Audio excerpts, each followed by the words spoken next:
April's good സ്റ്റോറീസിലേക്ക് ഏവർക്കും സ്വാഗതം. ശ്രീ പുനത്തിൽ കുഞ്ഞബ്ദുള്ള എഴുതിയ നോവൽ വാഗമരങ്ങൾ, അധ്യായം 5. ജയദേവൻ കോട്ടയത്ത് നിന്ന് നേരിമംഗലത്ത് എത്തിയിട്ടേ ഉണ്ടായിരുന്നുള്ളൂ. ഡെയ്സിയെ കോടതിയിൽ നിന്ന് വിട്ടപാടെ നേരെ കോട്ടയത്തിന് പാഞ്ഞു. മെഡിക്കൽ കോളേജിൽ ബീപാത്തുമ്മയുടെ ബോഡി പോസ്റ്റ്മോർട്ടം ചെയ്ത സർജനെ കണ്ടുപിടിച്ചു. ഡോക്ടർമാരിൽ പലരുമായും നല്ല അടുപ്പമുണ്ടായിരുന്നതുകൊണ്ട് രഹസ്യവിവരങ്ങൾ നൽകാമെന്ന് സർജൻ സമ്മതിച്ചു. രാത്രി വൈകുവോളം സംസാരിച്ചിട്ടാണ് പിരിഞ്ഞത്. പഴയ ചില കൂട്ടുകാരുടെ കൂടെ 2 സ്മോളും വിട്ടു. ഉറക്കം പണ്ടേ കുറവാണ്. അതുകൊണ്ട് അതിരാവിലെ ഉണർന്നു. ബൈക്കിൽ ഇങ്ങോട്ട് പറന്നു. തണുത്ത കാറ്റും ഇടയ്ക്കിടെ ചാറ്റൽ മഴയും കൊണ്ട് തലയ്ക്ക് പെരുപ്പുമുണ്ടായിരുന്നു. അപ്പോഴേക്കും വെയിൽ വീണതിനാൽ ഒരു ചായ കിട്ടിയാൽ കൊള്ളാമെന്ന് തോന്നി. ബ്യൂറോയിൽ എത്തണമെങ്കിൽ ഇനിയും കിലോമീറ്റർ 10-20 പോകണം. പെട്ടെന്നാണ് കേരളദേശം ഏജൻസി ഓഫീസ് എന്ന ബോർഡും തുറന്ന ചായക്കടയും കണ്ടത്. അവിടുത്തെ ഏജന്റിന് സുഖമില്ലെന്ന് ബ്യൂറോയിലെ ക്ലർക്ക് പറഞ്ഞിരുന്നു. അവറാൻ എന്നാണ് പേരെന്നറിയാം. ആളെ പരിചയമില്ല. ജയദേവൻ ബൈക്ക് നിർത്തി അവിടേക്ക് കയറി. അപ്പച്ചൻ ഇവിടില്ല, പൂച്ചയെ കളിപ്പിച്ചുകൊണ്ടിരുന്ന പയ്യൻ പറഞ്ഞു. താലൂക്ക് ആശുപത്രിയിലാ. അവിടെ ഡോക്ടറെ തടഞ്ഞു വച്ചേക്കുന്നെന്നോ അടിച്ചെന്നോ. ജയദേവന്റെ നെറ്റി ചുളിഞ്ഞു. ഏത് ഡോക്ടറെ? ഒരു പെൺ ഡോക്ടറെ. ദൈവമേ, ജയദേവന്റെ ഉള്ളനാളെ. ഡോക്ടർ ഡെയ്സിയെയാണോ?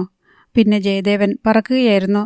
താലൂക്ക് ആശുപത്രിയിൽ വാഗമരങ്ങൾക്ക് കീഴിൽ ജനക്കൂട്ടത്തെ ജയദേവൻ ദൂരെ നിന്നെ കണ്ടു. അയാൾക്ക് പെട്ടെന്ന് അപകടം മണത്തു. വണ്ടി നിർത്തി ആ കൂട്ടത്തിലേക്ക് അയാൾ ഊളിയിട്ടു. എന്താ പ്രശ്നം? ജയദേവൻ ചാടിയിറങ്ങി ചെല്ലുന്നത് കണ്ടപ്പോൾ ജനക്കൂട്ടം അല്പമൊന്ന് അമ്പരന്നു. ആരോ പ്രധാനപ്പെട്ട ആളെന്ന് അവർക്കൊരു തോന്നലുണ്ടായി. അത് സാറേ, അകത്ത് ചെറിയ പ്രശ്നം. ഒരാൾ മുന്നോട്ട് വന്നു. ഇതെന്നതാ, വെള്ളരിക്ക പട്ടണമാണോ? പിരിച്ചുവിട്ട ഡോക്ടർ അകത്തു കയറി തോന്നിയ പോലെ ചികിത്സിക്കാന്ന് വെച്ചാൽ. ജയദേവൻ ആൾക്കൂട്ടത്തെ വകഞ്ഞു മാറ്റി അകത്തേക്ക് നടന്നു. ഇടനാഴിയിൽ തന്നെ നിൽക്കുകയായിരുന്നു ഡെയ്സി. ചുറ്റും ആളുകൾ കൂടി നിൽപ്പുണ്ട്. ഡെയ്സിയുടെ മുഖത്ത് നോക്കിയപ്പോൾ ജയദേവന് വല്ലായ്മ തോന്നി.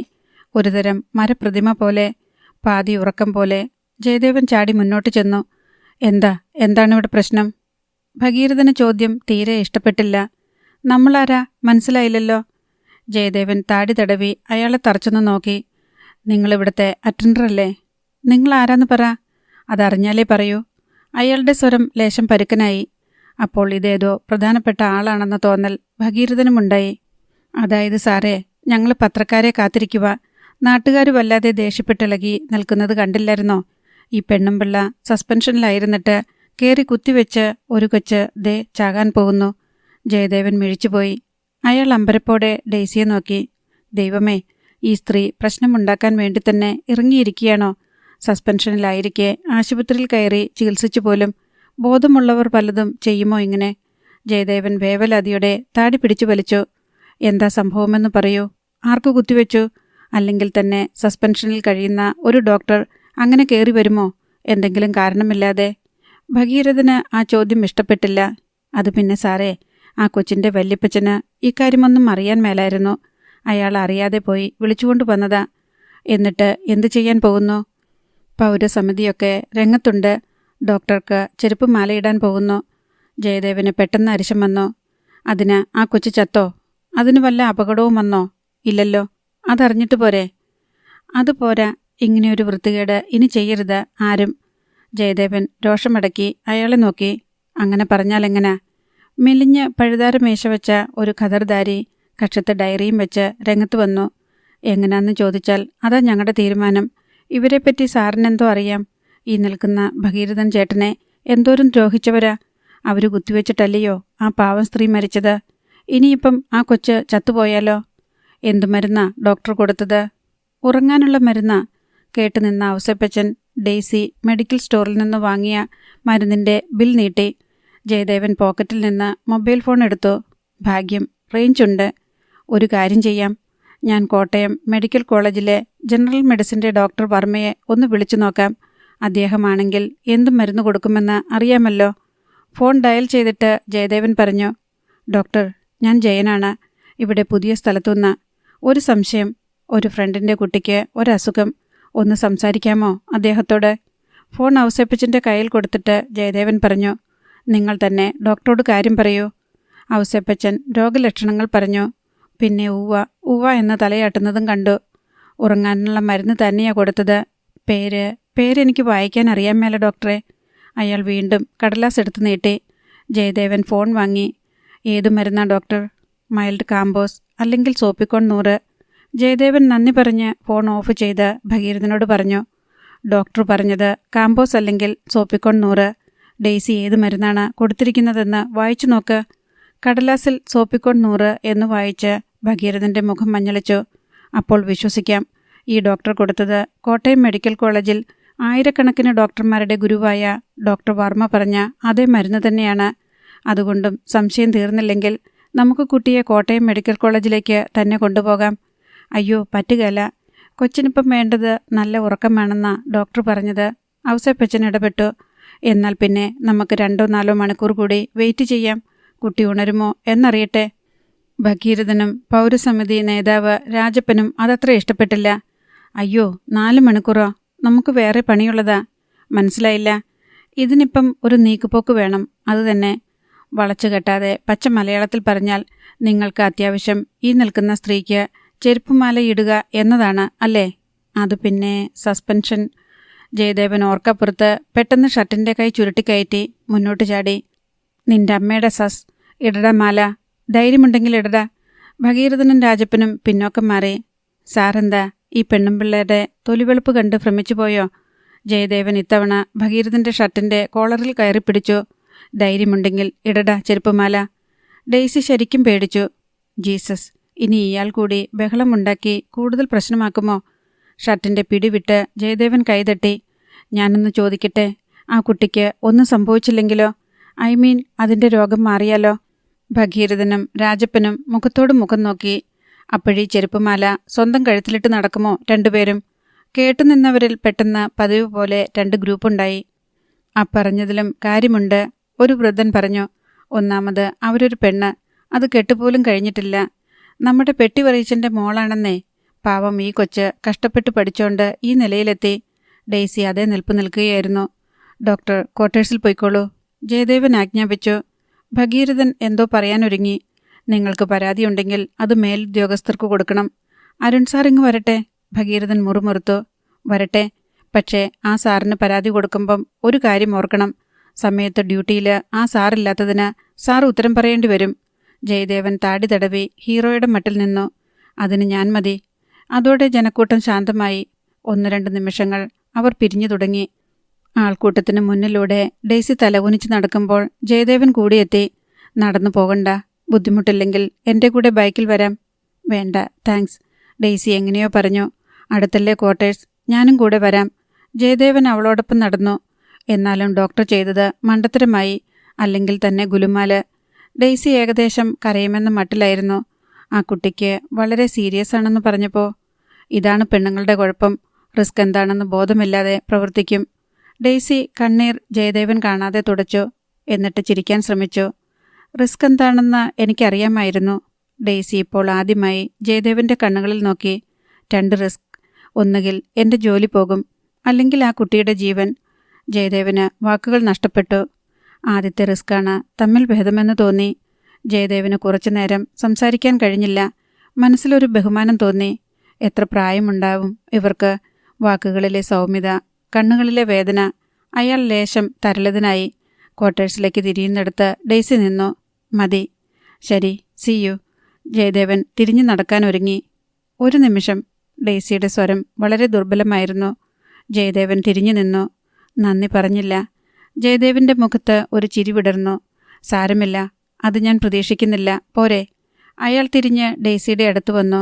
ഞങ്ങൾ പത്രക്കാരുടെ ഏറ്റവും വലിയ ഗുണം അതാണ്. ഞങ്ങൾക്കാരും നന്ദി പറയാറില്ല. ഞങ്ങൾ ആരോടും നന്ദി കാണിക്കാറുമില്ല. അപ്പോ കണ്ടവൻ അപ്പച്ചൻ. ഡെയ്സി ചിരിച്ചുപോയി. പക്ഷേ ഡോക്ടർമാരുടെ സ്ഥിതി തിരിച്ചാണ്. എത്ര കഴുത്തറപ്പൻ ഫീസും വാങ്ങാം. രോഗിക്ക് തിരിച്ചു പിന്നെയും നന്ദിയും കടപ്പാടും കിടക്കും. എപ്പോഴുമില്ല. കോടതിയിൽ ഞാൻ കണ്ടതല്ലേ, ഓരോ ആളിനും എന്തൊരു നന്ദിയും സ്നേഹവുമാണ് ഡോക്ടറോട്. ഡെയ്സിക്ക് പെട്ടെന്നൊരു സന്തോഷം തോന്നി. വളരെ കാലത്തിന് ശേഷം ഒരാളോട് തുറന്നു സംസാരിക്കാൻ കഴിയുന്നതിലെ ലാഘവം. ഡെയ്സി എന്ന് വിളിച്ചാൽ മതി, അവൾ പറഞ്ഞു. അവൾ പോകാൻ ഒരുങ്ങിയപ്പോൾ ജയദേവൻ പറഞ്ഞു, നന്ദി പറയാത്തത് പോകട്ടെ, പേര് ചോദിക്കാമായിരുന്നു. ഡെയ്സി വല്ലാതെയായി. കോടതിയിൽ വെച്ച് അവൾ ആ പേര് കേട്ടിരുന്നു. പക്ഷേ പെട്ടെന്ന് ഓർമ്മ വന്നില്ല. സോറി, പേര് ഞാൻ കേട്ടിരുന്നു. ജയ. ജയദേവൻ. വളരെ റൊമാൻറ്റിക് പേരാണ്. സ്വഭാവം ബോറാണെങ്കിലും. ജയദേവ കവിയുടെ എന്ന പാട്ട് കേട്ടിട്ടില്ലേ? ഡെയ്സി ചിരിച്ചു. അവളുടെ കവിളുകളിൽ 2 നുണക്കുഴികളുണ്ടെന്ന് അപ്പോൾ ജയദേവൻ അത്ഭുതത്തോടെ കണ്ടെത്തി. യാത്ര പറഞ്ഞ് ക്വാർട്ടേഴ്സിലേക്ക് നടക്കുമ്പോൾ ഡെയ്സി ആലോചിച്ചു. കേട്ടിട്ടുണ്ടല്ലോ ആ പാട്ട്. തുടർച്ചയായ 2ാം ദിവസത്തെ പരീക്ഷണത്തിൻ്റെ ആലസ്യത്തിലും ക്ഷീണത്തിലും ഡെയ്സിക്ക് മനസ്സിൽ ഒരു സന്തോഷം തോന്നി. യഥാർത്ഥ ക്രിസ്ത്യാനിയുടെ സന്തോഷം. നന്മ കാണുമ്പോഴും അറിയുമ്പോഴും അനുഭവപ്പെടുന്നത്. ഇന്നത്തെ ലോകത്ത് അപൂർവമായത്. ക്വാർട്ടേഴ്സിൻ്റെ പടിക്കിലെത്തിയപ്പോൾ ഡെയ്സിക്ക് പിന്നെയും ഒറ്റപ്പെടൽ തോന്നി. തളർച്ച, ക്ഷീണം. ഇന്നലത്തെ ദിവസം ഇന്നിതുവരെ ഒന്നും കഴിച്ചിട്ടില്ലെന്ന് അവൾക്ക് അപ്പോഴാണ് ഓർമ്മ വന്നത്. ശരീരം പെട്ടെന്ന് പൊരിയുന്നതുപോലെ തോന്നി. ഒരു വലിയ കുടം വെള്ളം കിട്ടിയിരുന്നെങ്കിൽ എന്നൊരാർത്തി തോന്നി. ശരീരത്തിൽ സൂചികൾ കൊണ്ടു കയറുന്നതുപോലെ വേദനിക്കുന്നു. കൈകാലുകൾ കഴച്ചൊടിയുന്നു. വല്ലാത്തൊരു തളർച്ച. കണ്ണുകളിൽ ഇരുട്ട് കയറുന്നതുപോലെ. താങ്ങാനോ ഒരു ഗ്ലാസ് വെള്ളമെടുത്തു തരാനോ തനിക്കാരുമില്ലെന്ന് ഡെയ്സിക്ക് പെട്ടെന്ന് ഓർമ്മ വന്നു. വീണ് കിടന്നാൽ വഴിയെ പോകുന്നവരാരെങ്കിലും വന്നേക്കും. ഓ, ആ ഡോക്ടറാ. മരുന്ന് മാറി കുത്തിവെച്ച. ആരെങ്കിലും മുഖത്ത് വെള്ളം കുടയും. എന്താണ് വീണതെന്ന് ആരെങ്കിലും അന്വേഷിക്കുമോ? എന്തെങ്കിലും വേണോ എന്ന് ആരെങ്കിലും ചോദിക്കുമോ? ഒരു ചായയെങ്കിലും ആരെങ്കിലും വാങ്ങിത്തരുമോ? ഉറപ്പില്ല. ഉറപ്പുള്ളത് ഒരു കാര്യത്തിലേ ഉള്ളൂ. നാളത്തെ പത്രങ്ങളിൽ വാർത്ത. കൊലയാളി ഡോക്ടർക്ക് ബോധക്കേട്. ശരീരത്തിലെ വേദന ഹൃദയത്തിലേക്ക് കൂടി വ്യാപിക്കുന്നത് പോലെ ഡെയ്സിക്ക് തോന്നി. അവളുടെ കണ്ണുകൾ നിറഞ്ഞു. പാടില്ല, തളർന്നു വീഴാൻ പാടില്ല. ഡെയ്സി സ്വയം ധൈര്യം പകരാനും വേദപുസ്തകത്തിലെ വരികൾ ഓർക്കാനും ശ്രമിച്ചു. ദൈവമേ, ഈ വഴിയിലെ ഇരുട്ട് എന്നെ മൂടിക്കളയട്ടെ. വെളിച്ചം എൻ്റെ ചുറ്റും രാത്രിയായി തീരട്ടെ. ഇരുട്ട് പോലും നിനക്ക് മറവായിരിക്കുകയില്ല. നിന്റെ വലങ്കൈ എന്നെ പിടിക്കും, എന്നെ മുന്നോട്ട് നടത്തും. ഡെയ്സിക്ക് പെട്ടെന്ന് അമ്മച്ചിയെ കാണണമെന്ന് തോന്നി. ഇത്രയും സംഭവങ്ങളുണ്ടായിട്ടും റോമിച്ചായനോ ടോമിയോ പോലും തന്നെ അന്വേഷിച്ചു വന്നില്ലല്ലോ എന്ന് അവൾ വേദനയോടെ ഓർത്തു. അപ്പച്ചൻ വന്നില്ല, അത് പോകട്ടെ. വരുമെന്ന് പ്രതീക്ഷിക്കാൻ വയ്യ. പക്ഷേ അമ്മച്ചിയെങ്കിലും വീട് വരെ ഒന്ന് പോകാമെന്ന് അവൾ വിചാരിച്ചു. എല്ലാവരും തകർന്നു വീണ് കാണും. ആ കൊച്ചു വീടിൻ്റെ നിലനിൽപ്പ് താനെന്ന മൂലക്കല്ലിന്മേലാണെന്ന് അവൾ പെട്ടെന്നോർത്തു. താനില്ലെങ്കിൽ പെട്ടിവറീച്ചൻ്റെ കുടുംബമില്ല. ജാസ്മിനും ടോമിയും റോമിച്ചായനുമില്ല. ഡെയ്സി ക്വാർട്ടേഴ്സിലേക്ക് തിരിയാതെ നേരെ ബസ് സ്റ്റാൻഡിലേക്കുള്ള വഴിയെ നടന്നു. കാലുകൾ ഇടറുന്നുണ്ടായിരുന്നു. മനസ്സ് തളർന്നിരിക്കുന്നു. ആദ്യം കണ്ട ഓട്ടോ കൈകാണിച്ച് നിർത്തി. അതിൽ വീട്ടിലേക്ക് പോകുമ്പോൾ അവൾക്ക് തല പൊട്ടിപ്പിളരുന്ന വേദന തോന്നി. ദൈവമേ, ഈ വണ്ടി അങ്ങെത്തുന്നതിന് മുൻപ് വീണു പോകുമോ? മുകളിലെ റോഡിൽ വണ്ടി നിർത്തി ഇറക്കമിറങ്ങി ചെല്ലുമ്പോൾ വീട് വളരെ നിശബ്ദമായി തോന്നി. പടി കയറിയപ്പോഴാണ് കണ്ടത്, അപ്പച്ചൻ വരാന്തയിലിരിക്കുന്നുണ്ട്. ടോമി പതിവ് പോലെ ഭിത്തിയിൽ തൂക്കിയിട്ട കണ്ണാടിയിൽ നോക്കി തല ചീകുന്നു. ഡെയ്സിയെ ആദ്യം കണ്ടത് അവനാണ്. അപ്പച്ച, ടോമി പെട്ടെന്ന് വിളിച്ചു. അപ്പോൾ ബീഡി വലിച്ചുകൊണ്ടിരുന്ന വറീച്ചൻ തലയുയർത്തി നോക്കി. ഡെയ്സിയെ കണ്ടതും അയാളുടെ മുഖമിരുണ്ടു. അപ്പച്ചൻ എന്താണ് പറയാൻ പോകുന്നതെന്ന ആശങ്ക ഡെയ്സിക്കുണ്ടായിരുന്നു. വഴക്ക് പറയുമെന്ന് ഉറപ്പാണ്. അത് പക്ഷേ ആകെയുള്ള പ്രതീക്ഷയിൽ കരിപുരളുന്നതുകൊണ്ടുള്ള സങ്കടം കൊണ്ടാണെന്ന് അവൾ മുൻകൂട്ടി സ്വയം ഓർമ്മിപ്പിച്ചു. അപ്പച്ചൻ എന്തു വേണമെങ്കിലും പറഞ്ഞോട്ടെ. അമ്മച്ചിയുടെ കയ്യിൽ നിന്ന് ഒരു ചായയാണ് ഇപ്പോൾ വേണ്ടത്. പിന്നെ ഒന്ന് തല ചായ്ച്ച് കിടക്കണം. പോട്ടടി ഡെയ്സി കൊച്ചേ എന്ന് അമ്മച്ചി പറഞ്ഞു കേൾക്കണം. ഡെയ്സി പതിയെ വരാന്തയ്ക്കടുത്തേക്ക് ചെന്നു. ബീഡി വലിച്ചെറിഞ്ഞ് വറീച്ചൻ ഡെയ്സിയെ പകയോടെ നോക്കി. എന്താ? ഡെയ്സിക്ക് കണ്ണീർ ഉറവ പൊട്ടി. അപ്പച്ചൻ വഴക്ക് പറയുമെന്ന് അറിയാമായിരുന്നെങ്കിലും ഈ തരത്തിൽ അകൽച്ചയും വെറുപ്പും അവൾ പ്രതീക്ഷിച്ചിരുന്നില്ല. അപ്പച്ച, ഞാൻ. മിണ്ടരുത്. വറീച്ചൻ ചാടി എഴുന്നേറ്റു. തല്ലിക്കൊല്ലും ഞാൻ, കുടുംബം കെടുത്താൻ ജനിച്ചവളെ. ഡെയ്സിക്ക് ഞെട്ടൽ പോലും പതിയെയാണ് ബാധിച്ചത്. ഈ പടി ചവിട്ടരുത്. ഡെയ്സി കണ്ണീർ തുടയ്ക്കാൻ ശ്രമിച്ചു. പക്ഷേ പിന്നെയും പിന്നെയും കണ്ണുകൾ നിറഞ്ഞൊഴുകി. അപ്പച്ച, ഒന്നും എൻ്റെ തെറ്റല്ല. അല്ലടി, അല്ല. മുണ്ടുമാടിക്കുത്തി വറീച്ചൻ ചാടിയിറങ്ങി. എൻ്റെ തെറ്റാ. നിന്നെ പഠിപ്പിക്കാൻ വിട്ടത് എൻ്റെ മാത്രം തെറ്റാ. 4 അക്ഷരം പഠിപ്പിക്കരുതായിരുന്നു. വല്ല വീട്ടിലും പാത്രം കഴുകാൻ വിടണമായിരുന്നു. എങ്കിൽ നീ ഈ കൊലച്ചതി എന്നോട് ചെയ്യുകയില്ലായിരുന്നു. ഡെയ്സിയുടെ അഭിമാനത്തിൻ്റെ ശവപ്പെട്ടി പണിയുകയായിരുന്നു വറീച്ചൻ. കൊലച്ചതി. അപ്പച്ചനോട്. ഫീസ് ഇളപാടെ പഠിച്ചത്, റാങ്ക് വാങ്ങിയത്, നാട്ടുകാരുടെ സൗജന്യം കൊണ്ട് നല്ല വീടുണ്ടായത്, മൂത്ത മകളെ കല്യാണം കഴിപ്പിച്ചത്. ഡെയ്സി ചെയ്ത കൊലച്ചതി. അവൾക്ക് കണ്ണീരിനിടയിലും ചിരി വന്നു. ഈ പടി കയറരുത്. ഇറങ്ങിക്കോ. എവിടെയും പൊയ്ക്കോ. എൻ്റെ കൺവെട്ടത്ത് കണ്ടേക്കരുത്. ഡെയ്സി വാശിയോടെ കണ്ണീർ തുടച്ചു. പൊയ്ക്കോളാം. അമ്മച്ചിയെ ഒന്ന് കണ്ടിട്ട് ഞാൻ. അമ്മച്ചിയെ കാണുന്നത് എന്നാത്തിനാ? നാട്ടുകാർ തന്ന ചെരുപ്പുമാല അമ്മച്ചിക്ക് സമ്മാനിക്കാനാണോ? ത്രേസ്യാമ്മ രോഷാകുലയായി ചാടിയിറങ്ങി വന്നു. അവരുടെ മുണ്ടിൻ്റെ ഞൊറികൾ താളത്തിലിളകി. ഒണ്ടേൽ നല്ലതായിരിക്കണം, ഇല്ലേൽ വേണ്ട. അത് ഡെയ്സിയെ തകർത്ത് കളഞ്ഞു. അവൾ വിശ്വാസം വരാതെ നോക്കുമ്പോൾ അകത്തുനിന്ന് കുട്ടിയെ എടുത്ത് റോസി ചേച്ചിയും ജാസ്മിനും ഇറങ്ങി വന്നു. ടോമി ഭിത്തിയിൽ ചാരി നിന്നു. ചേച്ചി ഇപ്പോഴിങ്ങോട്ട് വരരുതായിരുന്നു. ജാസ്മിൻ കുറ്റപ്പെടുത്തുന്നത് പോലെ പറഞ്ഞു. നീ കാരണം എല്ലാം നശിച്ചു. ദാ നോക്ക്, ഒരു പെണ്ണ് കെട്ടിയോൻ്റെ വീട്ടിൽ നിൽക്കാൻ പറ്റാതെ വന്നു നിൽക്കുന്നു. അമ്മച്ചി പിന്നെയും ശോഭിച്ചു. റോസി പെട്ടെന്ന് കണ്ണീർ തുടച്ചു. അമ്മച്ചി, ഞാൻ. ഡെയ്സി ദുർബലയായി പറയാൻ ശ്രമിച്ചു. വേണ്ട, ഒന്നും കേൾക്കണ്ട. ആ തള്ളയെ കുത്തിവെച്ച് കൊന്നതുപോലെ ഇവിടുള്ളവരെയും അങ്ങ് കൊല്ല്.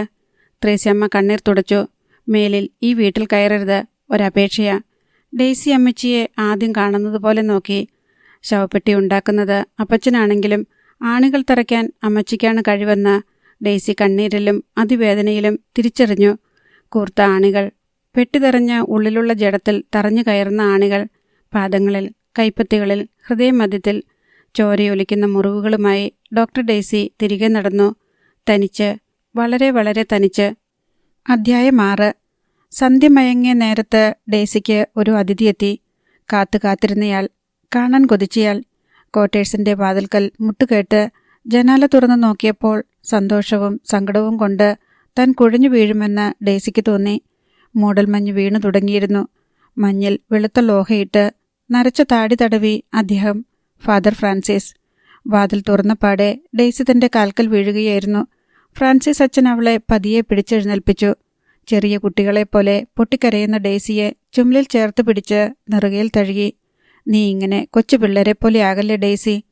ഡെയ്സി കനിവിൻ്റെ ആ പ്രകടനത്തിൽ ആകെ തളർന്നുപോയി. എനിക്ക് വയ്യച്ചോ, ഒരു തെറ്റും ചെയ്യാത്ത എന്നെ എല്ലാവരും കൂടി. അവൾ അരബത്തിയിലിരുന്ന് മുഖം പൊത്തി തേങ്ങി. എൻ്റെ മോളെ, തീയിൽ കുരുത്തതല്ലേ നീ? വെയിലത്ത് വാടിപ്പോകാമോ? അദ്ദേഹം അവൾക്കരികിലിരുന്നു.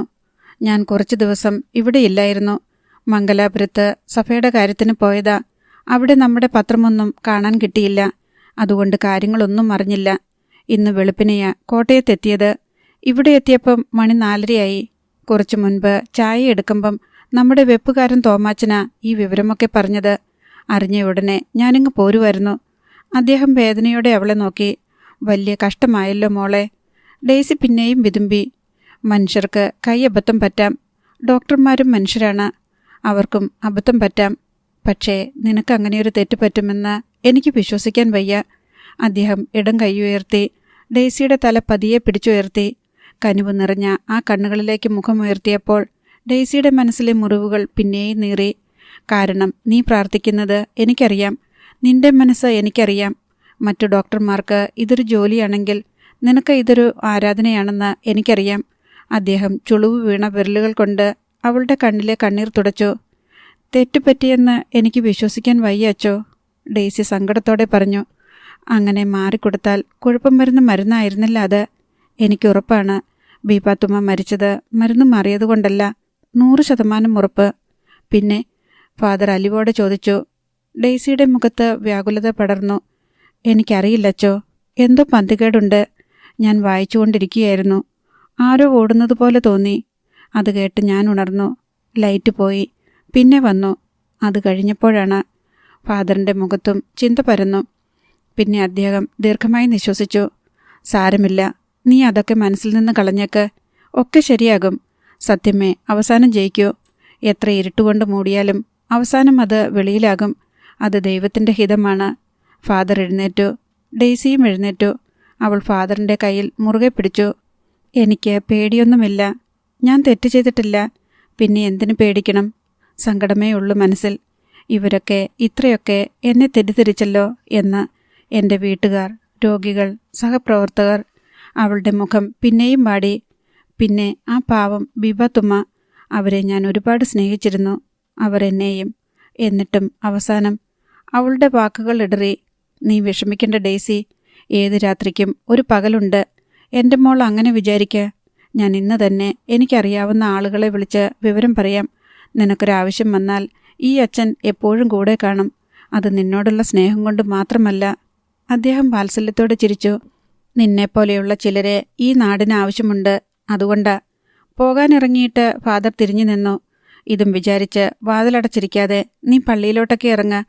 ഫാദർ പടിയിറങ്ങിപ്പോയപ്പോൾ ഡേസിക്ക് മനസ്സ് തണുത്തു. ഇനിയെല്ലാം ശരിയാകുമെന്ന ഒരു തോന്നൽ. രാത്രി കുറച്ച് കഞ്ഞി ഉണ്ടാക്കി കുടിക്കുമ്പോഴും പ്രാർത്ഥിച്ച് ഉറങ്ങാൻ കിടക്കുമ്പോഴും അവൾക്ക് മനസ്സിൽ ആ തോന്നൽ തങ്ങി നിന്നു.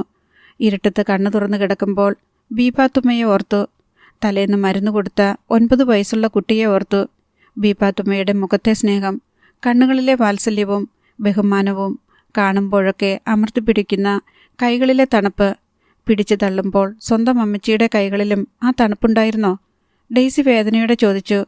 എങ്ങനെയാണ് അപ്പച്ചനും അമ്മച്ചിക്കും തന്നോട് അങ്ങനെയൊക്കെ പെരുമാറാൻ തോന്നിയത്? ഡെയ്സിക്ക് പിന്നെയും കരച്ചിൽ വന്നു. പുതപ്പിൻ്റെ അറ്റം വായ്ക്കുള്ളിൽ തിരുകി വിങ്ങലടക്കി അവൾ കണ്ണടച്ചു.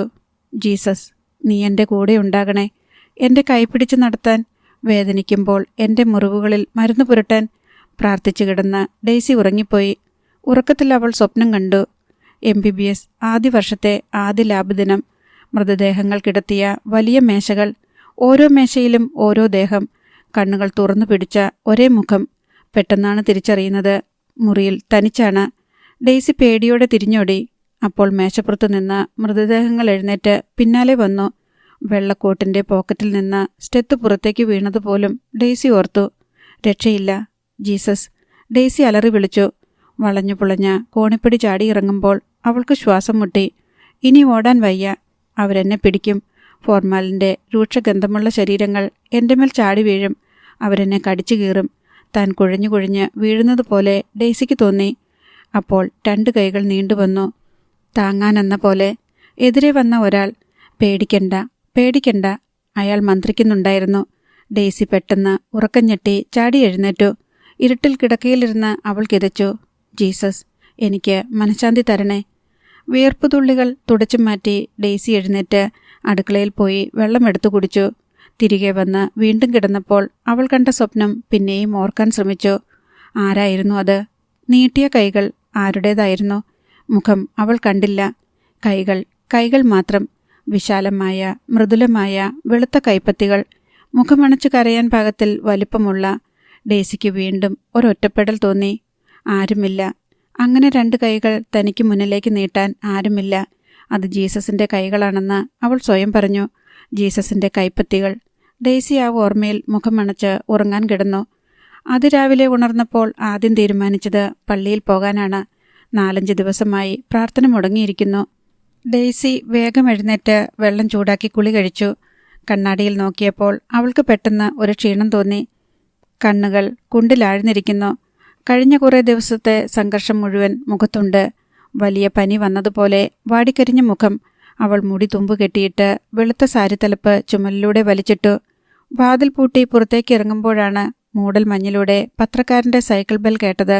ഡെയ്സി വരാന്തയിൽ ഒന്ന് നിന്നു. അയാൾ പത്രം കൊണ്ടെറിഞ്ഞിട്ട് പോയി. ഡെയ്സിയുടെ കാൽച്ചുവട്ടിലാണ് പത്രം വീണത്. തിരികെ വന്നിട്ട് വായിക്കാമെന്ന് വിചാരിച്ച് ഡെയ്സി അതെടുത്ത് അരഭിത്തിയിൽ വെച്ചു. തിരിയുമ്പോഴാണ് പെട്ടെന്ന് 1-ാം പേജിൽ താഴെയുള്ള തലക്കെട്ട് ശ്രദ്ധയിൽപ്പെട്ടത്. വൃദ്ധയുടെ മരണം. ഡോക്ടർ നിരപരാധിയെന്ന സൂചന. ഡെയ്സിയുടെ ഉള്ളിലൂടെ ഒരു മിന്നൽ പാഞ്ഞു. അവൾ വിറയ്ക്കുന്ന കൈകളോടെ പത്രം എടുത്തു നിവർത്തി. തലക്കെട്ടിന് താഴെ അവൾ വായിച്ചു: താലൂക്ക് ആശുപത്രിയിൽ ബീപാത്തുമ്മയെന്ന മുസ്ലിം വൃദ്ധ ദുരൂഹ സാഹചര്യത്തിൽ മരണമടഞ്ഞതിന് കാരണം ചികിത്സയിലെ അപാകതയല്ലെന്നും ആസൂത്രിത കൊലപാതകമാണെന്നും പോസ്റ്റ്മോർട്ടം റിപ്പോർട്ട്. ശ്വാസം മുട്ടിയാണ് ഇവരുടെ മരണമെന്ന് റിപ്പോർട്ടിൽ പറയുന്നു. അടിവയറ്റിൽ ശക്തിയായ തൊഴിയും ഏറ്റിട്ടുണ്ട്. ശസ്ത്രക്രിയയ്ക്ക് ശേഷം അവശനിലയിലായിരുന്ന ഈ സ്ത്രീയെ 1-ലേറെ പുരുഷന്മാർ ആക്രമിച്ചതാകാൻ സാധ്യതയുണ്ട്. അതല്ലാതെ മാരകമായ ഒരു മരുന്നും ഇവരുടെ ശരീരത്തിൽ കണ്ടെത്തിയിട്ടില്ല. ഡെയ്സിയാകെ വിറച്ചുപോയി. വളരെ വ്യക്തവും കൃത്യവുമായിരുന്നു ആ റിപ്പോർട്ട്.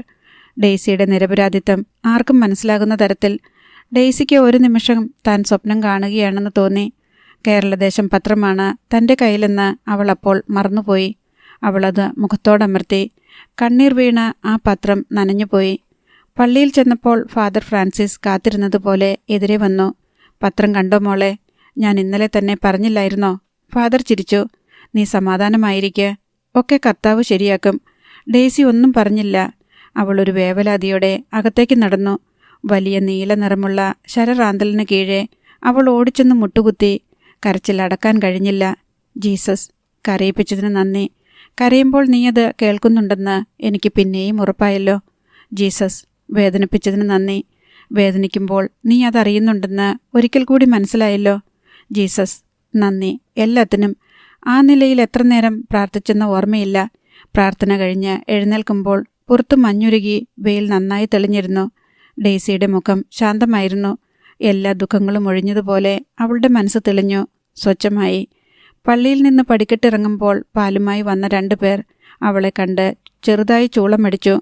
കൊല്ലാൻ പോകുമായിരിക്കും. ഡെയ്സിക്ക് വിഷമമൊന്നും തോന്നിയില്ല. അവളത് കേട്ടതായി ഭാവിച്ചതുമില്ല. കവളപ്പാറ ജംഗ്ഷനിലെ കടകൾ തുറക്കാൻ തുടങ്ങുന്നു. STD ബൂത്ത് കണ്ടപ്പോൾ അവൾ ഒന്ന് നിന്നു.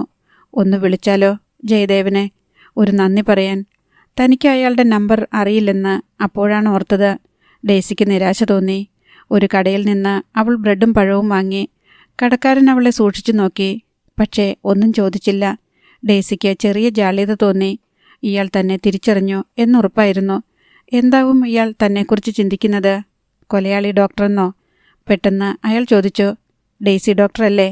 ഡെയ്സിയുടെ മുഖം വിവരണമായി. ഇന്നത്തെ പത്രം കണ്ടായിരുന്നോ? അതിൽ ഡോക്ടറെക്കുറിച്ച് നല്ലതായിട്ടാണല്ലോ എഴുതിയിരിക്കുന്നത്. സത്യം പറഞ്ഞാൽ ഡോക്ടറുടെ കുറ്റമല്ല അല്ലേ? ഡെയ്സിയുടെ കണ്ണുകളും മനസ്സും നിറഞ്ഞു. അവളൊരു വാടിയ ചിരി ചിരിച്ചു. ഡോക്ടർ ധൈര്യമായിട്ടിരിക്കുക, എല്ലാം നേരെയാകും. ബ്രെഡും പഴവും പൊതിഞ്ഞുകെട്ടി നടക്കുമ്പോൾ ഡെയ്സിയുടെ മനസ്സ് പിന്നെയും വിങ്ങി. സങ്കടത്തിൻ്റെ വിങ്ങലല്ല, ഒരു വല്ലാത്ത സന്തോഷത്തിൻ്റെ. സത്യം ജയിക്കുന്നതിൻ്റെ വിങ്ങൽ. ഒടുവിൽ സത്യം തന്നെ ജയിക്കുന്നതിൻ്റെ വിങ്ങൽ. അന്ന് വൈകിട്ട് കേരളദേശം പത്രത്തിൻ്റെ ഓഫീസിൽ 1 മണിക്കൂർ മുമ്പുണ്ടായ അപകട മരണത്തിൻ്റെ വിശദാംശങ്ങൾ കമ്പ്യൂട്ടറിൽ കോട്ടയത്തേക്ക് അയക്കുകയായിരുന്നു ജയദേവൻ. അതിനിടെ ഒരു ഫോൺ. കോട്ടയത്ത് നിന്ന് ഒരു സുഹൃത്തായിരുന്നു. അയാളോട് സംസാരിച്ചുകൊണ്ട് വാർത്ത അടിക്കുമ്പോഴാണ് ലൈനർ അലക്സ് വന്നത്. സാറേ, ഒരു സ്ത്രീ കാണാൻ വന്നു നിൽക്കുന്നു. വാർത്ത അടിക്കലും ഫോൺ ചെയ്യലും തുടരുന്നതിനിടെ ജയദേവൻ ഒന്ന് പാളി നോക്കി. കടന്നു വന്നയാളെ കണ്ട് അയാൾ അമ്പരന്നു. പ്രതീക്ഷിക്കാത്ത ഒരാൾ. ജയദേവൻ വേഗം വാർത്ത അടിക്കുന്നത് നിർത്തി. ഫോൺ സംഭാഷണം അവസാനിപ്പിച്ചു. ഇരിക്ക്, അയാൾ അവിശ്വാസത്തോടെ പറഞ്ഞു. ഡെയ്സി ഇരുന്നു. ഓഫീസിനകം ഒന്ന് നോക്കി. ഡോക്ടറെ തീരെ പ്രതീക്ഷിച്ചില്ല. ഡെയ്സി പുഞ്ചിരിച്ചതേയുള്ളൂ. കുടിക്കാൻ ചായയോ മറ്റോ? വേണ്ട. ഇന്നത്തെ പത്രം കണ്ടില്ലേ? ജയദേവൻ കസേരയിൽ ചാഞ്ഞിരുന്നു. ഇന്നലെ കണ്ടപ്പോൾ പറയണമെന്ന് വിചാരിച്ചതാണ്. പിന്നെ തോന്നി വേണ്ടെന്ന്. ഇന്ന് പത്രം കാണുമ്പോൾ അറിയട്ടെയെന്ന്. ഡോക്ടർമാർക്ക് പത്രം വായിക്കുന്ന ശീലമുണ്ടോ എന്നറിയണമല്ലോ. ഡെയ്സി ചിരിച്ചു. എന്താ വന്നത്? അവൾ ചെറിയ ജാള്യത്തോടെ പറഞ്ഞു. നന്ദി പറയാൻ. ദൈവമേ, പത്രപ്രവർത്തനം ഈയിടെയായി താങ്ക്ഫുൾ ജോബ് ആകുകയാണല്ലോ. ജയദേവൻ ചിരിച്ചു. ഡെയ്സിയുടെ മുഖത്ത് ഗൗരവം നിറഞ്ഞു. തമാശയല്ല, നന്ദിയുണ്ട്, ഒരുപാട് നന്ദി. അവളുടെ വാക്കുകൾ സാന്ദ്രമായി. ജയദേവൻ ആ വാക്കുകളിലെ വേദനയുടെ ആഴം പെട്ടെന്ന് മനസ്സിലാക്കി. ഇന്നലെ ഞാൻ കടന്നുപോയ ഒരവസ്ഥ ആലോചിക്കുമ്പോൾ ജയദേവന്റെ മുഖത്തും ഗൗരവം പടർന്നു. ആലോചിക്കരുത്. കടന്നുപോകുന്ന വഴികളെക്കുറിച്ച് ഒട്ടും ആലോചിക്കരുത്. ആലോചിച്ചാൽ തളർന്നു പോകും, വീണുപോകും. അയാളുടെ സ്വരം പെട്ടെന്ന് പരുക്കനായി. മുന്നിലേക്ക് മാത്രം നോക്കുക, മുന്നിലേക്ക് മാത്രം. ഡെയ്സിക്ക് പെട്ടെന്നൊരു മറുപടി കിട്ടിയില്ല. ജയദേവൻ അവൾക്കറിയാത്ത ചില വികാര വിക്ഷോഭങ്ങളിലാണെന്ന് തോന്നി. 1-2 നിമിഷങ്ങൾ അവർക്ക് വാക്കുകൾ നഷ്ടപ്പെട്ടു. ഡോക്ടർ പൊയ്ക്കോളൂ, എനിക്ക് തിരക്കുണ്ട്. നാളെ ഞാൻ ആ വഴി വരുന്നുണ്ട്. ഡെയ്സി ജാള്യതയോടെ എഴുന്നേറ്റു. സോറി, ഞാൻ. ഏയ്, വിഷമം തോന്നണ്ട, തിരക്കുണ്ട്, അതുകൊണ്ടാണ്. ഡെയ്സി പോകാൻ തിരിഞ്ഞു. അപ്പോൾ ജയദേവൻ പെട്ടെന്നോർത്തതുപോലെ പിന്നിൽ നിന്ന് വിളിച്ചു. ഒരു കാര്യം ചോദിക്കാൻ മറന്നുപോയി. ആ സ്ത്രീയുടെ ബന്ധുക്കൾ എവിടെയുണ്ട്? ആരുടെ? ബീബാത്തുമ്മയുടെ. ഡെയ്സിയുടെ മുഖത്ത് കനിവ് നിറഞ്ഞു. പാവം, അവർക്ക് ആകെ ഒരു മകളെ ഉണ്ടായിരുന്നുള്ളൂ, സൈറ. ജയദേവന്റെ നെറ്റിച്ചുളിഞ്ഞു. അവളെവിടെ? ഡെയ്സിയും അപ്പോഴാണ് അതാലോചിച്ചത്. അറിയില്ല, ഞാൻ അന്വേഷിക്കാം. ജയദേവൻ ചിരിച്ചു. വേണ്ട, ഞാൻ അന്വേഷിച്ചോളാം. ഡോക്ടർ പോയിക്കോളൂ. അയാൾ വീണ്ടും കീബോർഡിൽ ടൈപ്പ് ചെയ്യാൻ തുടങ്ങി. അപ്പോഴാണ് ഡെയ്സി ആ കൈകൾ ശ്രദ്ധിച്ചത്. വിശാലമായ കൈപ്പത്തികൾ, വലിയ, വെളുത്ത. പെട്ടെന്ന് അവൾക്ക് തൻ്റെ സ്വപ്നം ഓർമ്മ വന്നു. 30-ാം വയസ്സിൻ്റെ പടിവാതിൽക്കൽ ഡോക്ടർ ഡെയ്സിയുടെ മുഖം ആദ്യമായി ചുവന്നു. അവൾക്ക് പ്രായത്തിനും ജോലിക്കും അപ്പോഴത്തെ അവസ്ഥയ്ക്കും ചേരാത്ത ലജ്ജ തോന്നി. സ്വപ്നത്തിലാണെങ്കിലും തന്നെ താങ്ങിപ്പിടിച്ച പുരുഷന്റെ മുന്നിൽ നിൽക്കുമ്പോൾ ഏത് സ്ത്രീയാണ് ലജ്ജിക്കാത്തത്? ഇതൊന്നും അറിയാതെ ജയദേവൻ ധൃതിയിൽ വാർത്ത ടൈപ്പ് ചെയ്തുകൊണ്ടിരുന്നു. അധ്യായം 7. ബീപ്പാത്തുമ്മയുടെ വീട് പുറമ്പോക്കിൽ ഒരു ചെറിയ കുടിലായിരുന്നു. ചെറ്റ വെച്ച് മറച്ച് പോളിത്തീൻ ഷീറ്റ് വലിച്ചു കെട്ടിയ ഒരു ഷെഡ്. മുറ്റത്ത് കരിയിലകൾ കൂടിക്കിടന്നു. റോഡരികിൽ ബൈക്ക് നിർത്തി ഓടയുടെ അരികിലൂടെ ചാടിയിറങ്ങി ചെല്ലുമ്പോൾ തന്നെ അവിടെ ആൾപ്പാർപ്പില്ലെന്ന് ജയദേവന് മനസ്സിലായി. എന്നിട്ടും അയാൾ ആ കുടിലിന് ചുറ്റും നടന്നു. ആരുമില്ല, ഒന്നുമില്ല. അടുക്കളയെന്ന് തോന്നുന്ന ചെറിയ മുറിക്ക് പിന്നിൽ ചെറിയ വരാന്തയിൽ 2 മൺചട്ടികൾ കമിഴ്ത്തി വച്ചിരുന്നു. അപ്പോൾ അടുത്ത പുരയിടത്തിൽ നിന്ന് ഒരു സ്ത്രീ വിളിച്ചു ചോദിച്ചു, ആരാത്? ജയദേവൻ അങ്ങോട്ട് നടന്നു. ഇവിടെ താമസിച്ച അവരല്ലായോ ചത്തുപോയത്? ആടിനെ തീറ്റാൻ റബ്ബർ തോട്ടത്തിൽ വന്നതായിരുന്നു അവർ. അല്ല, അവരുടെ മകൾ. ആര്, സൈറയോ? ആ പെണ്ണിനെ ഞാൻ പിന്നെ കണ്ടിട്ടേയില്ല. ജയദേവന് വാക്കുകൾ നഷ്ടപ്പെട്ടു. ഇവിടെ വന്നിട്ടേയില്ല. ഏയ്, ഞാൻ കണ്ടിട്ടില്ല. എവിടെ പോയെന്ന് ആർക്കറിയാം? കോഴിക്കോട്ടോ മറ്റോ അല്ലേ അവരുടെ വീട്? അവിടുത്തെ വല്ല വിവരവും? ഓ ഇല്ല, ഒന്നും പറഞ്ഞിട്ടില്ല. ജയദേവൻ നിരാശയോടെ തിരിച്ചു നടന്നു. വീട് ചുറ്റി താൻ വന്ന വശത്തേക്ക് നടക്കുമ്പോഴാണ് അയാൾ അത് കണ്ടത്. വടക്കേ ഭിത്തിയിൽ കിളിവാതിലോളം പോന്ന ജനാലയുടെ ചട്ടം ഇളക്കി വച്ചിരിക്കുന്നു. ഒറ്റ നോട്ടത്തിൽ അറിയില്ല. മൺഭിത്തിയിൽ എയർഹോളാണെന്നേ തോന്നൂ. പക്ഷേ താഴെ ജനാലയുടെ ചട്ടം വീണു കിടപ്പുണ്ട്. ജയദേവൻ വരാന്തയിൽ കയറി അതുവഴി എത്തിനോക്കി. ഒരാൾക്ക് സുഖമായി കയറിപ്പോകാവുന്ന ദ്വാരം. പരിസരം ശ്രദ്ധിച്ചപ്പോൾ വരാന്തയിലെ മണ്ണിലുണ്ടാക്കിയ അരഭിത്തിയിൽ ആരോ ചവിട്ടിക്കയറിയതിൻ്റെയും വക്കുകൾ ഇടിഞ്ഞതിൻ്റെയും അടയാളങ്ങൾ കണ്ടു. ജയദേവൻ അരഭിത്തിയിൽ ചവിട്ടി ജനാലയ്ക്കുള്ളിലേക്ക് നോക്കി. ചെറിയ ഭിത്തി അലമാര തുറന്നിട്ടിരിക്കുന്നു. നിലത്ത് 4 മൂലയിലും വലിയ കുഴികൾ. ആരോ എന്തോ തെരഞ്ഞതുപോലെ എന്നാണ് അയാൾക്ക് തോന്നിയത്. അവിടെ എന്തോ നോക്കുക. തോട്ടത്തിലെ സ്ത്രീ ആകാംക്ഷയോടെ എത്തിനോക്കി. അപ്പോൾ ജയദേവൻ തിരച്ചിൽ നിർത്തി താഴെ ഇറങ്ങി. ആരാ? അവർ വീണ്ടും ചോദിച്ചു. ജയദേവൻ അവരെ തറപ്പിച്ചു നോക്കി. താടിയെന്നു തടവി. ക്രൈംബ്രാഞ്ചിന്ന്. സ്ത്രീ പെട്ടെന്ന് പേടിച്ചു. ജയദേവൻ ഒരു ക്രൈംബ്രാഞ്ച് ഉദ്യോഗസ്ഥന് ചേർന്ന തലയെടുപ്പോടെ നടന്ന് ഓട പിന്നിട്ട് ബൈക്ക് സ്റ്റാർട്ട് ചെയ്തു. അന്ന് വൈകിട്ട് തന്നെ പോലീസിലും ആശുപത്രിയിലും സൈറയെക്കുറിച്ച് കൂടുതൽ അന്വേഷിച്ചു. ആർക്കും അറിയില്ല. ആരും കണ്ടവരില്ല. കബറടക്ക ദിവസം ആരൊക്കെയോ കണ്ടിരുന്നു.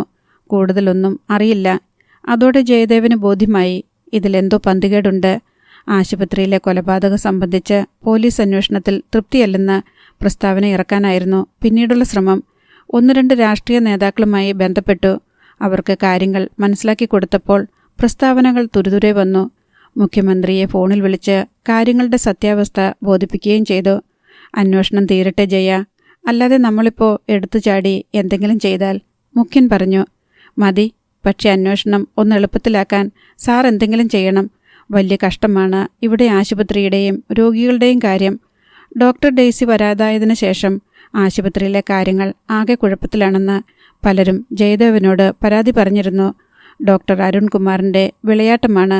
ഭഗീരഥൻ്റെയും മുഖ്യമന്ത്രിയുടെ ഓഫീസിൽ നിന്ന് ഫയൽ ആവശ്യപ്പെട്ടതിനാൽ പോലീസ് അന്വേഷണം ഊർജിതമായി. സംഭവ ദിവസം ലൈറ്റ് പെട്ടെന്ന് ഓഫായതും ആരോ ഓടുന്ന ശബ്ദം കേട്ടതും ജനറൽ വാർഡിലെ 2 രോഗികൾ പോലീസിന് മൊഴി നൽകി. പോലീസുകാർ 2 തവണ ഡോക്ടർ ഡെയ്സിയെ കാണാൻ വന്നു. അന്ന് ഡ്യൂട്ടിയിലുണ്ടായിരുന്ന നഴ്സുമാരുടെ മൊഴിയെടുത്തു. ആ ദിവസങ്ങളിൽ 2 അപരിചിതർ അവിടെ വാർഡിൽ ഉണ്ടായിരുന്നു എന്ന രോഗികളിൽ ഒരാൾ മൊഴി നൽകി. സംഭവം നടന്ന ദിവസം അവർ സൈറയുമായി സംസാരിക്കുന്നത് കണ്ടെന്നും അവർ മൊഴി നൽകി. കിട്ടിയ വിവരങ്ങൾ ജയദേവൻ വാർത്തയായി പ്രസിദ്ധീകരിച്ചു. രാഷ്ട്രീയക്കാരുടെ പ്രസ്താവന വന്ന ദിവസം വൈകിട്ട് റോട്ടറി ക്ലബ് അങ്കണത്തിൽ ഒരു പരിപാടിയുണ്ടായിരുന്നു. ക്ലബ് സ്ഥാപകരിൽ ഒരാളുടെ നവതി ആഘോഷം. ജയദേവന് ക്ഷണമുണ്ടായിരുന്നു. അവിടെ ചെന്ന് നവതി ആഘോഷിക്കുന്ന ഈപ്പൻ പരുത്തിപ്പാറയിലിന് ആശംസ നേർന്ന് തിരിച്ചിറങ്ങുമ്പോൾ ഒരു ചെറുപ്പക്കാരൻ വന്ന് കൈനീട്ടി. കേരളദേശത്തിൻ്റെ പുതിയ കറസ്പോണ്ടൻ്റല്ലേ, ഞാൻ ഡോക്ടർ അരുൺകുമാർ. ജയദേവൻ പതിയെ ആ കൈപിടിച്ചു കുലുക്കി. വാർത്തയൊക്കെ കാണാറുണ്ട് കേട്ടോ. എനിക്ക് ചില അഭിപ്രായക്കുറവൊക്കെയുണ്ട്. വാർത്തയല്ലേ, ആർക്കെങ്കിലും അഭിപ്രായക്കുറവുണ്ടാകാതെ പറ്റില്ല. ജയദേവൻ ചിരിച്ചു. അതല്ലെന്നേ, നമ്മുടെ ആ ആശുപത്രി കേസ്, അതിൽ പറഞ്ഞിരിക്കുന്ന കാര്യങ്ങൾ മുഴുവൻ ശരിയല്ല. മിസ്റ്റർ ജയദേവൻ ഇവിടെ പുതിയ ആളല്ലേ, എല്ലാ കാര്യങ്ങളും മനസ്സിലായിട്ടില്ല. അല്ലേലും ഈ പത്രക്കാര് ആരേലും എവിടേലും നിന്ന് പറയുന്നത് കേട്ടത് പാതി കേൾക്കാത്തത് പാതി എഴുതി വിട്ടോളും. അങ്ങനെ അധികം നാള് പത്രമിറക്കാൻ പറ്റുമോ ഡോക്ടറെ? ജയദേവൻ ചിരിച്ചു. നിങ്ങൾ കാര്യം മനസ്സിലാക്കാതെ എഴുതിയിരിക്കുക. സത്യം പറഞ്ഞാൽ ആ സ്ത്രീ മരിച്ചത് മരുന്ന് മാറിക്കൊടുത്തിട്ട് തന്നെയാ. ജയദേവൻ ഒന്നും പറഞ്ഞില്ല. ഇവർ പിന്നെ ഉന്നത തലത്തിൽ പിടിപാടുള്ളതുകൊണ്ട് കേസ് തേച്ചുമാച്ച് കളയാനുള്ള ശ്രമമാ. ജയദേവൻ ഡോക്ടറെ സൂക്ഷിച്ചു നോക്കി. അതുവഴി മദ്യവുമായി ബെയറർ വന്നു. 2 വിസ്കി ഗ്ലാസുകൾ ഡോക്ടർ എടുത്തു. ഒന്ന് ജയദേവന് നീട്ടി. ജയദേവൻ അത് വാങ്ങി. ഞാൻ പറഞ്ഞു വന്നത്, ജയദേവൻ ഒന്നും മനസ്സ് വെച്ചാൽ എനിക്ക് കുറച്ച് ഗുണമുണ്ടായിരുന്നു. ജയദേവൻ ഗ്ലാസ് പതിയെ മുത്തി. ഇതിപ്പോൾ നാട്ടുകാരൊക്കെ അവർക്കെതിരെ തിരിഞ്ഞിരിക്കുക. ഏതായാലും അവർക്കിനി ഇവിടെ ജോലി ചെയ്യാനൊന്നും പറ്റത്തില്ല. ഞാൻ എന്തു ചെയ്യണമെന്നാണ് ഡോക്ടർ പറയുന്നത്? ജയദേവൻ ശാന്തമായി ചോദിച്ചു. ഒന്നും ചെയ്യണമെന്നല്ല. അവർക്ക് അനുകൂലമായിട്ട് വരുന്നത് കുറച്ചൊക്കെ ഒതുക്കിയാൽ. അല്ല, അവർക്ക് വേറെ എവിടെയെങ്കിലും ട്രാൻസ്ഫർ കിട്ടിയാലും തരക്കേടില്ല. കല്യാണമൊന്നും കഴിച്ചിട്ടില്ലല്ലോ, ഒറ്റാന്തടി. ജയദേവൻ പതിയെ ഒന്നുകൂടി മുത്തി. അവരെങ്ങനെ ആള്? സ്വഭാവം? അരുൺകുമാർ ഗ്ലാസ് വലിച്ചു കുടിച്ചു. അഹങ്കാരിയാ. പിന്നെ കഞ്ഞി കുടിക്കാൻ വകയില്ലാത്ത വീട്ടിലെയല്ലേ. അതിൻ്റെ കുറച്ച് കോംപ്ലക്സുമുണ്ട്. ഞാൻ ചോദിച്ചത് ആസ് എ ഡോക്ടർ. ഓ, റാങ്കുകാരിന്നുള്ള ഭാവം ഭയങ്കരമാ. കാണാതെ പഠിച്ചു കിട്ടിയ റാങ്കല്ലെന്നേ. ഓരോന്ന് ചെയ്തു വെച്ചിട്ട് അവസാനം നമ്മൾ വേണം തൂങ്ങാൻ. ജയദേവൻ ഗ്ലാസ് ഒന്നുകൂടി മുത്തി. അല്ല, അവരാണ് ഒരു കാശുകാരനെ കൊണ്ട് ആശുപത്രി നന്നാക്കിയതെന്ന് കേട്ടല്ലോ. അരുൺകുമാർ പൊട്ടിച്ചിരിച്ചു. പിന്നെ അയാളുടെ കൂടെ കിടന്നതിന് കിട്ടിയ കാശ്. ജയദേവൻ പിന്നീടൊന്നും സംസാരിച്ചില്ല. ഗ്ലാസ്സിലിരുന്നത് വലിച്ചു കുടിച്ചിട്ട് ഗ്ലാസ് അതുവഴി വന്ന ബെയററെ ഏൽപ്പിച്ച് അയാൾ ചുണ്ടുകൾ തുടച്ചു. അപ്പോൾ ഞാൻ ഇറങ്ങട്ടെ ഡോക്ടർ? ഞാൻ പറഞ്ഞത്. ജയദേവൻ ചിരിച്ചു. വേണ്ടതുപോലെ ചെയ്യാം. അതിൻ്റെ പിറ്റേന്ന് മറ്റൊരു സംഭവമുണ്ടായി. മന്ത്രി എത്തിയ ദിവസമായിരുന്നു. കളക്ടറേറ്റിന് മുന്നിൽ വച്ച് കർഷകരുടെ കരിങ്കൊടി പ്രകടനമുണ്ടായി.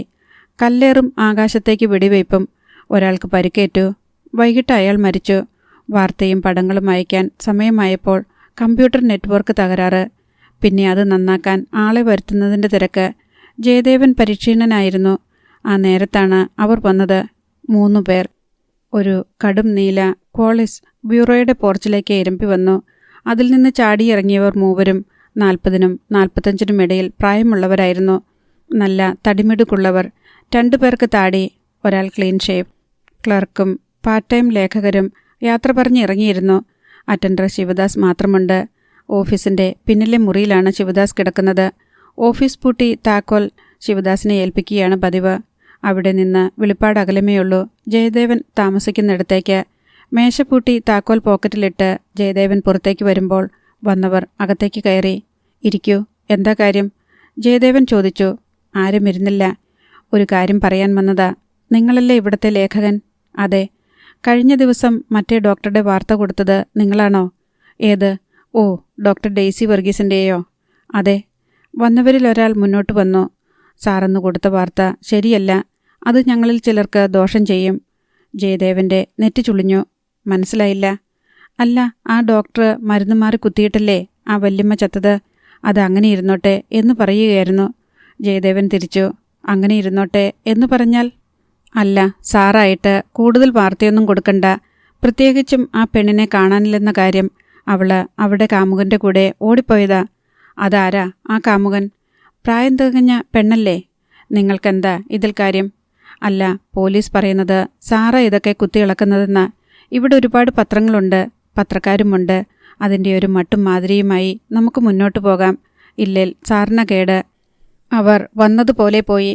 ശിവദാസൻ അകത്തെ മുറികൾ പൂട്ടി ഇറങ്ങി വരികയായിരുന്നു. ആരാ സാറേ ആ പോയത്? അവൻ ഓടി വന്നു. ജയദേവൻ ചിരിച്ചതേയുള്ളൂ. ഡോക്ടർ ഡെയ്സിയെ ഒന്ന് കാണണമെന്നും വിശദമായി സംസാരിക്കണമെന്നും തീരുമാനിക്കുകയും ചെയ്തു. 2 ദിവസം കഴിഞ്ഞാണ് അതിന് സമയം കിട്ടിയത്. ക്വാർട്ടേഴ്സിലേക്കുള്ള വഴിയെ പോകുമ്പോൾ ഇടത് പള്ളിയിൽ തിരിയുന്നിടത്ത് നിന്ന് ഡെയ്സി നടന്നു വരുന്നു. ജയദേവൻ ബൈക്ക് ബ്രേക്ക് ചവിട്ടി. ഇരുവശത്തും വാഗമരങ്ങൾ പൂവിട്ട് നിൽക്കുന്ന റോഡിലൂടെ തനിച്ച് ചിന്തയിൽ മുഴുകി വരികയായിരുന്നു ഡെയ്സി. ജയദേവൻ ബൈക്ക് സാവകാശം അവളുടെ അടുത്തേക്ക് ഓടിച്ചു. ജയദേവനെ കണ്ട് ഡെയ്സി നിന്നു. അവൾക്ക് തൻ്റെ മുഖം ലേശം ചുവക്കുന്നതുപോലെ തോന്നി. ഭാവഭേദം മറച്ച് അവൾ ചിരിക്കാൻ ശ്രമിച്ചു. വാഗമരങ്ങളിൽ നിന്ന് പൂക്കൾ ഉതിർന്നു വീണുകൊണ്ടിരുന്നു. എന്താ ഈ വഴി? ഡെയ്സി ചോദിച്ചു. ജയദേവൻ ബൈക്കിൽ നിന്നിറങ്ങാതെ മരങ്ങളിൽ നിന്ന് പൂ കൊഴിയുന്നത് നോക്കി. എന്നിട്ട് ഈണത്തിൽ ചൊല്ലി, എവിടെ തിരിഞ്ഞൊന്നു നോക്കിയാലും അവിടെല്ലാം പൂത്ത മരങ്ങൾ മാത്രം. ജയദേവൻ ചിരിച്ചു. എന്ന് പറഞ്ഞതുപോലെയാണ് ഡോക്ടറുടെ കാര്യം. എവിടെ തിരിഞ്ഞു നോക്കിയാലും സുഹൃത്തുക്കൾ, അതും നല്ല അസല് സുഹൃത്തുക്കൾ. ഡെയ്സി അമ്പരന്നു. എനിക്കോ? പിന്നല്ലാതെ, അതും നല്ല തടിമിടുക്കുള്ളവർ. എനിക്കാണെങ്കിൽ ഒരുപാട് സുഹൃത്തുക്കളുള്ളവരെ വളരെ ഇഷ്ടമാണ്. കളിയാക്കുക? ഡെയ്സി ചോദിച്ചു. ജയദേവൻ പെട്ടെന്ന് ഗൗരവം പൂണ്ടു. ഈ മരിച്ചുപോയ ബീപാത്തുമ്മയെക്കുറിച്ച് ഡോക്ടർക്ക് എന്തറിയാം? ഡെയ്സി അല്പം അമ്പരന്നു. എന്ന് ചോദിച്ചാൽ ആശുപത്രിയിൽ വന്ന് കണ്ട പരിചയം. ഞാൻ കുറേ സഹായിച്ചു. പിന്നെ മരിക്കുന്നതിന് മുൻപ്. അപ്പോഴാണ് അവൾ ഓർത്തത് ബീപാത്തുമ്മ തന്ന കടലാസുകളുടെ കാര്യം. അയ്യോ, അത് ഞാൻ മറന്നു. ബീപാത്തുമ്മ എന്നെ ഒരു കവർ ഏൽപ്പിച്ചിരുന്നു സൂക്ഷിക്കാൻ. അത് പോലീസിനോട് പറഞ്ഞില്ലേ? ഡെയ്സിയുടെ മുഖം മഞ്ഞളിച്ചു. മറന്നുപോയി, സോറി. മറന്നോ? എങ്കിൽ കൺഗ്രാജുലേഷൻസ്. ഈ മറവി എന്ന് പറയുന്നത് വളരെ നല്ല കാര്യമല്ലേ ഡോക്ടറെ? ഓരോ കാര്യം ഒന്നും മറന്നു കിട്ടാൻ മനുഷ്യരൊക്കെ കിടന്ന് പാടുപെടുന്നത് കാണുന്നില്ലേ? ഡെയ്സി ചിരിച്ചു. എല്ലാം തലതിരിച്ച് പറയുന്നതിൽ ഒരു സന്തോഷമുണ്ടല്ലേ? ജയദേവൻ ചിരിച്ചു. എന്നാൽ പിന്നെ നമുക്ക് നീങ്ങാം. എങ്ങോട്ട്? അല്ല, ആ കടലാസ് എടുത്ത് നോക്കാൻ. ഡോക്ടറുടെ ക്വാർട്ടേഴ്സിൽ വന്ന് ഡോക്ടറിടുന്ന ഒരു ചായ കുടിക്കുകയുമാവാം. ഡെയ്സിക്ക് വീണ്ടും മുഖം ലേശം ചുവക്കുന്നതുപോലെ തോന്നി. അവൾ ഉത്സാഹത്തോടെ നടന്നു. ജയദേവൻ ബൈക്ക് വളരെ സാവധാനം ഓടിച്ച് അവളെ പിന്തുടർന്നു. ക്വാർട്ടേഴ്സിന്റെ വരാന്തയിൽ കസേര വലിച്ചിട്ട് ജയദേവൻ ഇരുന്നു. ഡെയ്സി അകത്തുപോയി ബാഗ് തുറന്ന് ബീപാത്തുമ്മ ഏൽപ്പിച്ച കവർ കണ്ടെടുത്തു. അത് ജയദേവനെ ഏൽപ്പിച്ച് അകത്തുപോയി ചായയിടാൻ തുടങ്ങി. അപ്പോഴാണ് പടിക്കൽ ഓട്ടോ വന്ന് നിൽക്കുന്നത്. ഔസേപ്പച്ചനും മകൾ ട്രീസയും അശ്വിനും കൂടി ഇറങ്ങി. ജയദേവന് അവരെ പെട്ടെന്ന് മനസ്സിലായില്ല. ഒരു നിമിഷം കഴിഞ്ഞപ്പോൾ ഔസേപ്പച്ചന് പെട്ടെന്ന് ഓർമ്മ വന്നു. കുട്ടി നല്ല പ്രസരിപ്പോടെ ഓടിക്കയറി വന്നു. ജയദേവൻ വാതിൽക്കൽ തട്ടി ഡെയ്സിയെ വിളിച്ചു.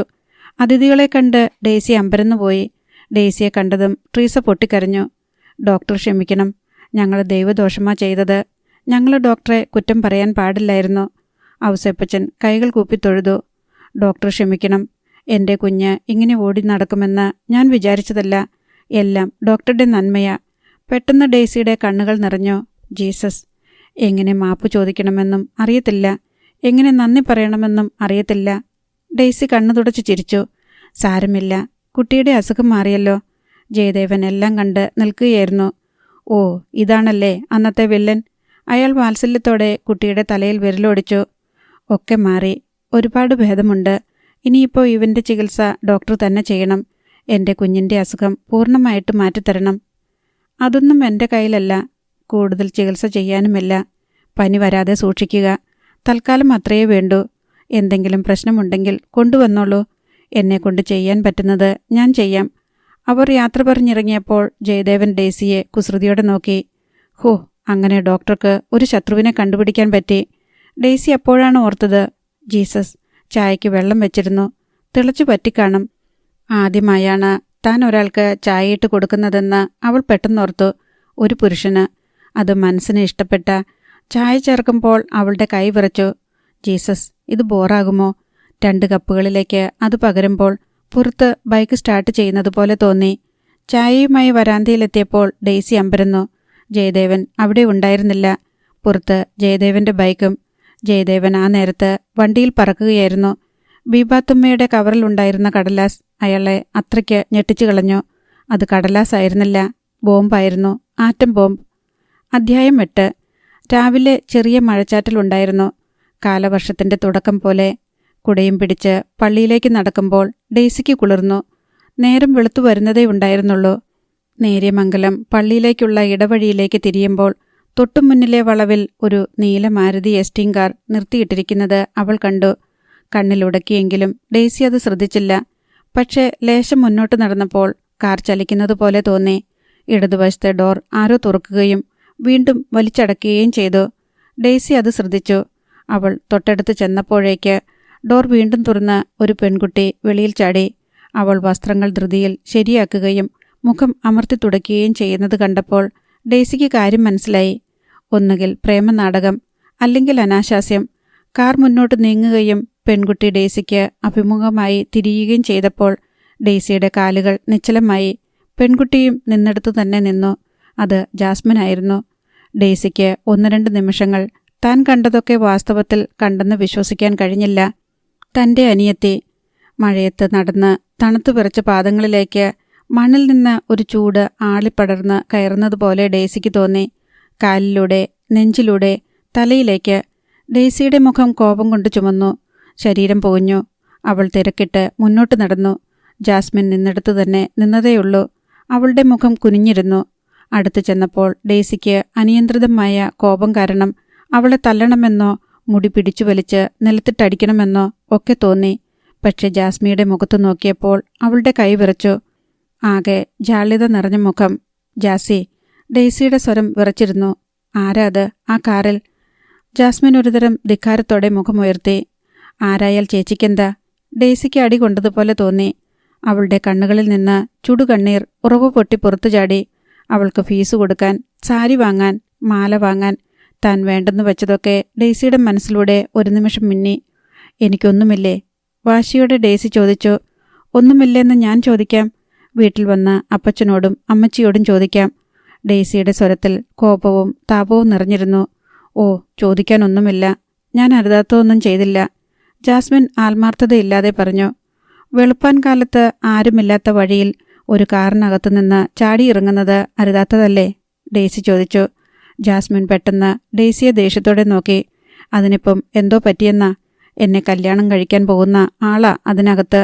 അയാളുടെ കൂടെ ഞാൻ കാറിൽ കയറിയെന്ന് വെച്ച് എന്നതാ ഇത്ര തെറ്റ്? ഡെയ്സിക്ക് അരിശം ഇരട്ടിയായി. നിന്നെ കല്യാണം കഴിക്കാൻ പോകുന്നയാളോ? അതെ, അന്ന് പെണ്ണു കാണാൻ വന്നയാൾ. ചേച്ചിക്ക് അറിയാൻ മേലേ? ഡെയ്സിക്ക് പെട്ടെന്ന് ഓർമ്മ വന്നു. കരടിപ്പാറയ്ക്കടുത്ത് തുടങ്ങുന്ന ആശുപത്രിയിൽ താൻ ജോലി ചെയ്യണമെന്ന് ആവശ്യപ്പെട്ട കൂട്ടർ.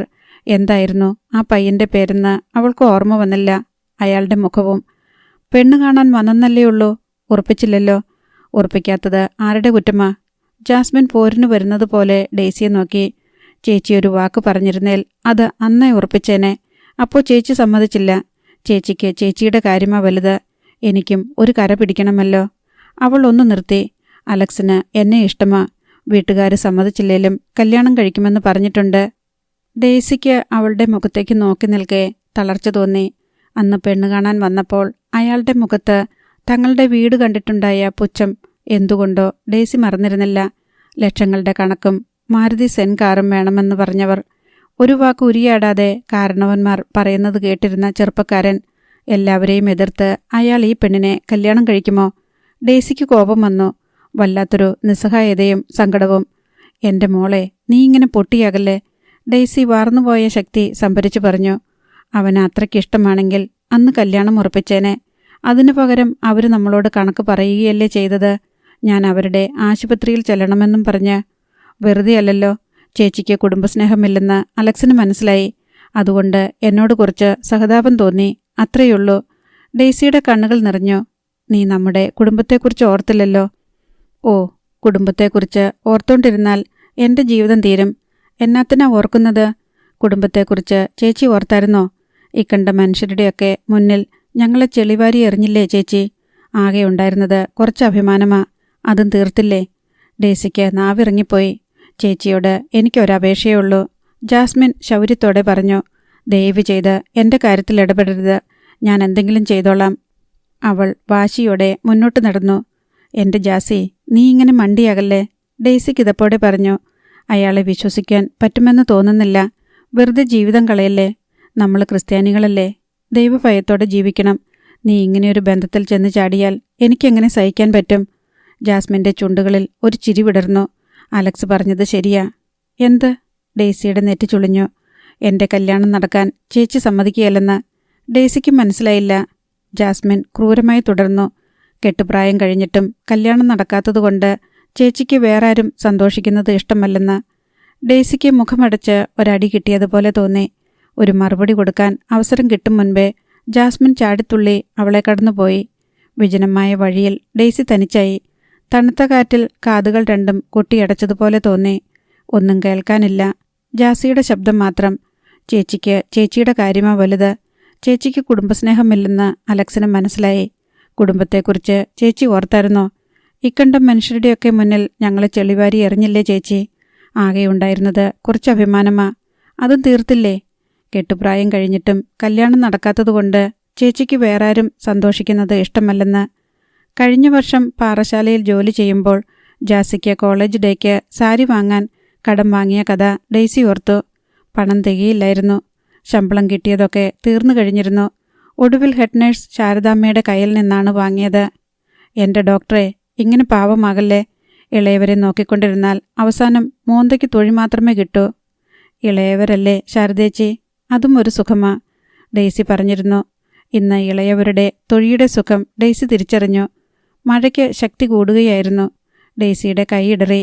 കാലുകൾ ബലം കുറഞ്ഞു. കൈയിടറിയപ്പോൾ കുട ചാഞ്ഞുപോയി. അവളുടെ തലയിലും മുഖത്തും മഴത്തുള്ളികൾ വീണു.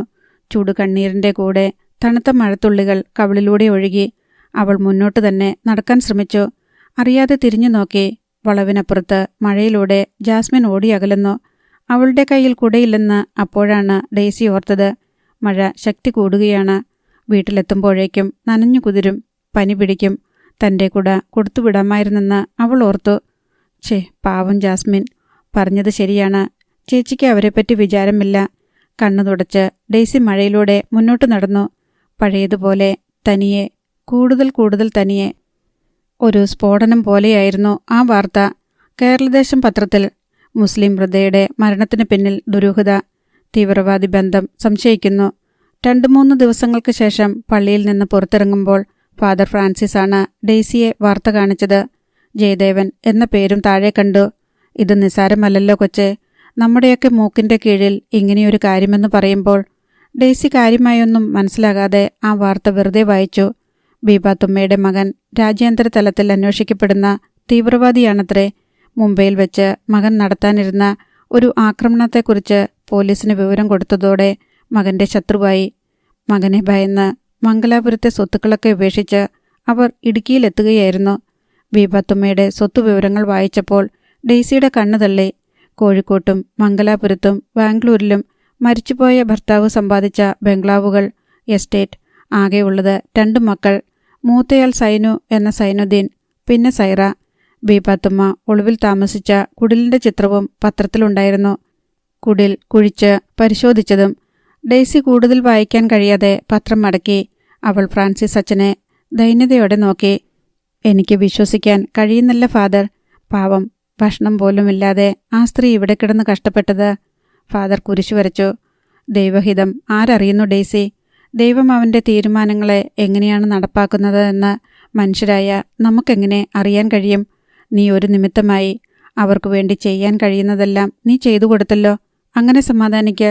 ഡെയ്സിയുടെ കണ്ണുകൾ നനഞ്ഞു. എൻ്റെ അമ്മച്ചിയേക്കാൾ എനിക്ക് സ്നേഹം തന്നിരുന്നു ആ പാവം. ഫാദർ അവളെ സഹതാപത്തോടെ നോക്കി. നീ പിന്നെ വീട്ടിൽ പോയില്ലായിരുന്നോ കൊച്ചേ? ഡെയ്സി ഒന്നും പറഞ്ഞില്ല. അവനവനെ മറക്കുന്നതാണ് മനുഷ്യൻ്റെ സ്വഭാവം. അതുകണ്ട് വിഷമിക്കണ്ട. ഇന്നല്ലെങ്കിൽ നാളെ എല്ലാവരും നിന്റെ മുന്നിൽ വരും, മുട്ടുകുത്തി യാചിക്കും. ഡെയ്സി ഒരു നിമിഷം ചിന്താവിഷ്ടയായി. ജാസിയുടെ പോക്കിൽ എനിക്കൊരു വിഷമമുണ്ട് ഫാദർ. അവൾ ബുദ്ധിമുട്ടിയാണ് സംസാരിച്ചത്. തുറന്നു പറയാനുള്ള വിഷമം. അതും സ്വന്തം അനിയത്തെക്കുറിച്ചാണല്ലോ.